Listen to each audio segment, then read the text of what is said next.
What's up, everybody? This is Dave here with BrickWall Reviews. I'm coming to you live tonight. Hold on, let me fix my hair. It's crazy, right? I sound like Sam now, don't I? But so welcome to another installment of BrickWall Reviews. I just said that. If you're new to the channel, go ahead, hit that subscribe button. We're here just about every week. We do our reviews live and on the spot, so you know that they're fresh and they're cool and they're honest.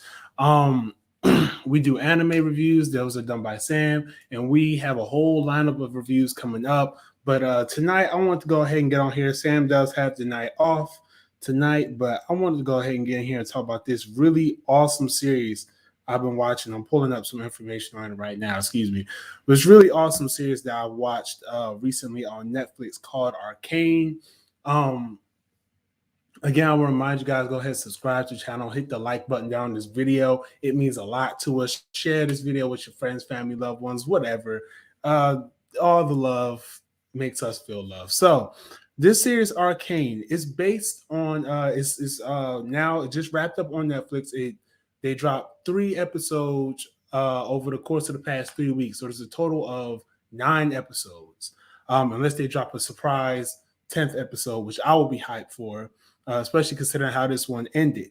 And it recently just got picked up for for a second season. So I'm really excited about that. Can't wait to see that. So this series is based off of the video game League of Legends. I've never played that, but it's like I think it's an RPG game. I know it started off like a mobile game or something like that. Like I said, I've never played it, but I've always heard about it. You've probably seen the advertisements about it on TV or on your phone watching YouTube. Once we get monetized, you'll see they'll probably pop some ads up on there too. You know what I'm saying? Um, I got an extra piece of hair on my mustache. That's crazy. All right, pay attention. I'm talking to myself, but yeah. So it was announced at the 10th anniversary celebration for League of Legends, which means that this game was released in 2011. Excuse me. Riot Games, they're the ones who created the game and such. And this game actually served not the game, this series, Arcane, actually serves as a prequel to the League of Legends game. So you get a lot of background story on a lot of the characters. Um, I'm not familiar with the game, like I said, and I was looking up information while watching. I'm like, wow, like, do these characters really mean this much to this simple game this game that looks pretty simple? It's like one of those little tiny games, got the tiny people and you go and you attack. I don't know how to describe it, but I'm like, wow, do these characters really mean this much to this universe? Does this universe really have that much lore? Again, I don't know. So if anyone does know, go ahead, drop some info in the comments for me. I would love to know some more about this game and the lore behind it. Um, but this game specifically focuses on the characters of Vi, Powder, and mainly Vi and Powder, are AKA Jinx, Powder, AKA Jinx. They're sisters who were they were raised by what was his name? Doggone it. I want to say his name was I forgot. I forgot his name, but they were raised by a dude. Oh yeah, man. I don't have all the names here like I thought I would. But okay, so they were pretty much raised by this guy who pretty much took them in and raised them up. I don't know if he's their actual father or not. Doesn't really to my recollection doesn't really get into that. But yeah, this series right here, like I said, right off the bat, it's an amazing series. The first 3 episodes, they were released on November 6th. November 6th, we got the first 3 episodes of the series. And they kind of focus on Vi and Jinx, or Powder rather, Vi and Powder as they were kids. So it kind of starts off pretty kid friendly. Um, which I was like, oh wow, another nice, cool animated series. Got some nice little kid stuff. A lot of the kids shows nowadays, like they have like this really heavy lore and stuff like that. They do story based, get a little darker stories. So I was like, okay, this is cool. But then that second batch of episodes that came out, the second 3, because at the end of the first 3 episodes, I'm not going to be able to recall all the events, but at the end of the first 3 episodes, excuse me, you have Vi and Powder. They go to kind of shut down an operation that's being held in the underground, which is where they stay at. The underground, and there's, I'm going to call it the royal grounds. That's what I'm going to call it. Like I said, lack of familiarity with a lot of things, but it's pretty much the lower grounds, the higher grounds where all the, richer people live, royalty lives, things like that. And the underground is where, Vi and Powder and a lot of other people live, and they're pretty much underappreciated, always walked over, not, one of those stories, where it's like, oh, those people up there don't care about us. We're down here, we got to make our own, and we got to do our own things, and we got to figure out how to survive while they just give us the scraps. It's like that type of story, right? So, as things progress through these first 3 episodes, they end up having to face off against a big crime lord, pretty much a big crime lord who's going after revenge towards the guy who raised Vi and Powder. I think it was Silco. Silco was the guy. So at the end of the first 3 episodes, there's a big thing that happens. Powder's always referred to as a jinx throughout the first 3 episodes, always referred to as a jinx, because anytime she goes on a mission with Powder and with Vi and her friends, something always tends to go wrong. And says, you jinx every mission you come on. And there's a big catalyst that happens in the first episode with an explosion that takes place and pretty much sets everything, all the wheels in motion. And I keep wanting to get to the end of this 3rd episode because there's a lot of ground to cover in these 3 episodes. They all run about like 40 minutes a piece. And but like I said, by the end of the 3rd episode, you have this really pivotal moment where Vi and Powder are separated, right? And it's a really heart-wrenching scene. It's really emotional. And it ends on that note, on a cliffhanger where Silco ends up taking in Powder. Now, like I said, I'm not really going to dive real deep into the details, mostly because I don't want to spoil anything. And also, I don't have the greatest memory. But I can say that those events leading up to it were very worth. You get introduced to a lot of characters. Like I said, there's a lot of darker elements in this series, just in the first 3 episodes. So, of course, you will watch those and think, wow, that was pretty dark. But, on par with a lot of things we get, like Adventure Time and Centaur World, which is also on Netflix, and like Young Justice and things like that. It's on par with a lot of series that we get nowadays in, children's media, or, I guess you could say teen media, I guess. I don't know how you would want to describe it. But that second batch, those second 3 episodes are the ones that really got me hooked into the series. So the second batch of episodes, this is where Vi and Powder are grown up now, like they're older. And Powder, of course, she's with Silco now. So Silco pretty much turned her to the dark side. I say the dark side, right? Pretty much got her on his side because he took her in. He took her in. He was there for her during that pivotal moment at the end of the 3rd episode. So this second run of episodes, it is insane. Now, this is where I would say that this show really becomes something that's maybe not really be for kids. The language they use, they do say some F-bombs, the S word. There's some blood in there. There's a lot of violence. There's a little bit of a sex scene going on. Now, I point all that out to say that and one of the things that I thought about while I was watching this is there's a quote, and I could be saying it wrong, but I think I'm saying it right, that animation is a medium and not a genre. I believe that's the correct term, because a lot of times people say, oh, it's an animated movie, so it has to be for kids. Oh, it's animated, so it has to be for a younger crowd. But we've been shown recently, in recent years, more and more increasingly, that just because it's animated doesn't mean that it's targeted towards kids. It can always be targeted towards that older audience. We have things, again, I'm going to bring up Young Justice because Young Justice dives into some more mature content. We have things like this show here, Arcane, that dives into some more mature content. Even on the goofier side, we have things like Sausage Party that, like I say, even though it's goofy, it dives into that more mature content. You have things like Infinity Tree. I can go on and on about the things that dive into mature more mature content and may not really be for kids that are animated, but excuse me, those things exist. They are out there, and again, like Primal and Adult Swim. Come on, I keep going. The list goes on and on. That aren't just like gross out comedy, but like actual like story and good things, like something that you can watch and be into without it being a goofy comedy with vulgarity all the time. So like I said, the second run of episodes, it has all that in there, and that's why I was like, wow, this is a darker show than I thought.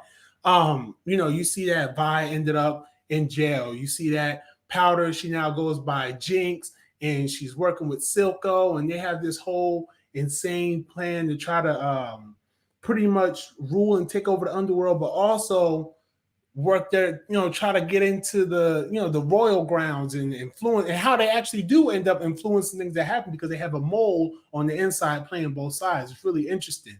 Then of course you have the story of the reunification of Powder and of Vi and Jinx.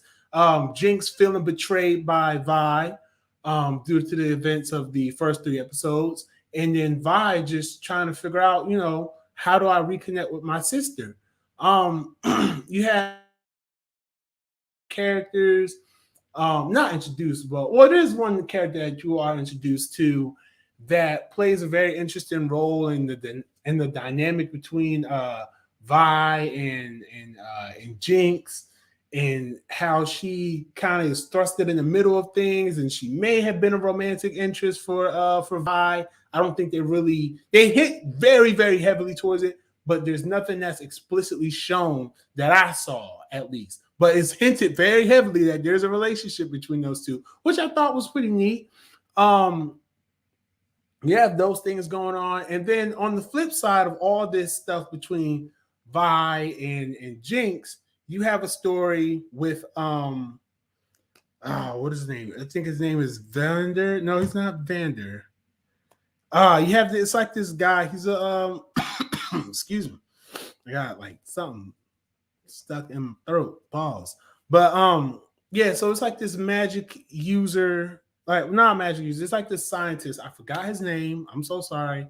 But he pretty much like discovers this this orb that can like pretty much harness magic, and he wants to turn the magic into technology, and then died so much. He joins this council, the Royal Council. I'm going to call it the Royal Council. Probably call it something else. But he joins the council, and goes through his whole story, which is really, really interesting. How you see him go from a bright-eyed, bushy guy, I say bright-eyed, bushy. What did I say bushy for? He goes from like a bright-eyed kid with a lot of ambition to just want to change things for the better and unify everyone instead of just having things sectioned off and separated. He wants to make life better. You see him go from someone who's very passionate about that to someone who damn near starts an entire war. An entire war. It's crazy, like how that develops, and that's not just in the excuse me. It's not just in the second run of episodes. It also transfers into the third run of episodes, which I gotta say, I love the last 3 episodes because it doesn't do another time jump, but it continues the story that you get from the second run of episodes, and it keeps amping things up. Jinx is, she's still dealing with all the trauma and all the I would say she's a little schizophrenic at times too, and a little bit of identity crisis because of how she was abandoned by her sister and because of the things she, pretty much became accustomed to doing while working with Silco, and just all the different things with that. It's a really recommend this show. It is really, really good. I enjoyed every single episode of it. And that last episode, man, first of all, I do want to point something out specific, things that stood out to me. The fight scenes. Oh my gosh. At first it starts off like, kind of basic, but it's still cool. But then as the series progresses, they get more artistic with the ways they show the fights. Like, there's this one fight between 2 characters, between one character and Jinx. I'm not going to say exactly who because that would be a big spoiler. But it's in the third run of episodes, and what they do is they show them as kids as they're playing a game that they will play when they were kids, and kind of like flashing between them being kids and adults, like it's the fight. And so you think, and just when you think you saw the fight and how it played out, it goes back and it gives you like, oh, that's not really how it went though. It's really cool, and like the animation style changes up with that. Another thing that stands out to me with this show, or that stood out to me with this show, was the music. Oh man, Imagine Dragons featuring JID for the theme song Enemy. It is a catchy tune. I love the song. They use it as the intro for the show. There was a song by Pusha T in there. There was a couple other artists that had some songs in there. I didn't really recognize who they were. Let me see, is there a way I could look up some of the artists that were I don't see anything about any of the nope. I don't see anything. No. Oh, and the scientist dude, he was a student. His name was Jace. That's what his name was. But yeah, it was like really, like the music is really good, and they used the music to great effect in like these really intense moments, or these really cool fight scenes. You'll hear the song, like you hear the song Enemy play within the series during like a really during like a dramatic build up. Oh man. And then you hear another song play during like a raid going on, and you see a song play in the beginning of the episode. It's really cool how they incorporate, all different types of things into this series, from music to animation to just the fight choreography. It's all incredible. I love that. I was shocked. Like a lot of times, I was shocked with how far they went with a lot of things, and just the lore that's presented to us. Again, like this made me interested in like, well, what the hell is League of Legends? If this series right here is a prequel and a backstory to these characters in this game, then what the hell is the game? The game isn't much from what I saw. Like I said, I'm not a League of Legends person. So if any League of Legends people are watching this right now, I'm not dissing the game. I just don't know much about it. Only thing I know is like it was like a little mobile game, like with it was a little mobile game. That's all I know about it. Like I don't know if it's like expanded to PC or console and it got like bigger, better graphics on it. I don't know anything about this game, but this series makes me want to like. It got me sitting back, like, okay, what's up with the games? Like, these characters really in the game like this. Like, do you really get all this information? Like, it's really tight. It's a really tight show, and it's very accessible. So, like I said, one of the things I mentioned is that like I said, it's based on a video game, with the lore and stuff like that. It's based on characters that exist in the game. You don't really have to know the game or be familiar with the game. Being familiar with the game for me would be a choice. For you could be a choice. This show is very accessible. It's very straightforward with the characters and all. Like, you don't have to worry about sitting and getting confused and trying to figure out this or that or the other. Now, for people who played the games, they may get a lot out of this. But for casual viewers, you'll still get a lot out of it. Like after those first 3 episodes, and you get thrusted into that second batch of 3, man, from there it's a ride. It's a ride, and I loved it. I thought it was really good. I already said the things I liked. What are some things I didn't like about it? I didn't like that it was only 3 at a time released. That's really it. Now I would say if it was something that I didn't like about the show is I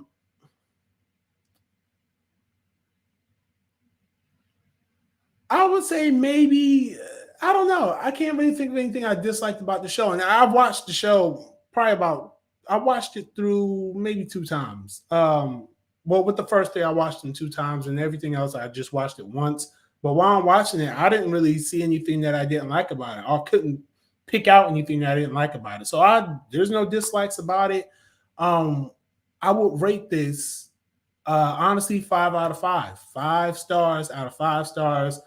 This is on the wall of things that get 5 stars on BrickWall reviews, which I don't have up yet. So I'll have it up eventually. I'll write like a Hall of Fame one day. I'll remember everything. I gave 5 stars, but I give the show 5 stars. The season 2 has been confirmed to be in production and should be out. From what I'm understanding, is going to be out after 2022. So expect that to come in 2023. Of course, this is animation. Animation takes time. But yeah, so definitely give it a watch. Let me know down in the comments what you think about the show. Again, it's called Arcane, Arcane. Arcane. It is on Netflix. All episodes are now officially available to watch and stream, so you can binge it in about a couple of days. Like I said, each episode is 40 minutes apiece. It is rated TV 14. Like I said, there is some mature content in there. You know, there's a little sex scene. There's a lot of blood. There's some violence. There's some strong language that goes on there. F word, S word. So you know, if those are things you're uncomfortable with watching with your children, you know, I wouldn't recommend watching it with the children. But if you're comfortable showing them that type of thing, then you know, have at it. It's a very enjoyable watch. And is not a genre, is a medium, a way for us to tell stories, and this Arcane proves that point thoroughly. So that's all I have to say about this. Thank you guys for tuning in. We will be back next week and in the following weeks, and you know, with a whole bunch of reviews. We watched The Harder They Fall, Shang-Chi, let's see, we got Red Notice. We got a whole bunch of stuff coming up. And of course, we got Spider-Man No Way Home coming out. I'm gonna try to put something really, really special together for that. I'm hoping I can pull that off because that movie is going to be lit and I'm excited for it. But other than that, Sam will be back with BrickWall Anime at some point. She got some cool stuff lined up. We're just trying to figure out the logistics. So anyway, but that's all I got for y'all tonight. Y'all stay safe out there. And if I happy Thanksgiving. So see y'all. Drive safe, eat good. Save me a plate of food if y'all got some extra food. I'm trying to end this broadcast. My computer is moving a little slow, so bear with me. Trying to figure out different things to say.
Yo, so had a little technical difficulty there, but so I was out blank for a while.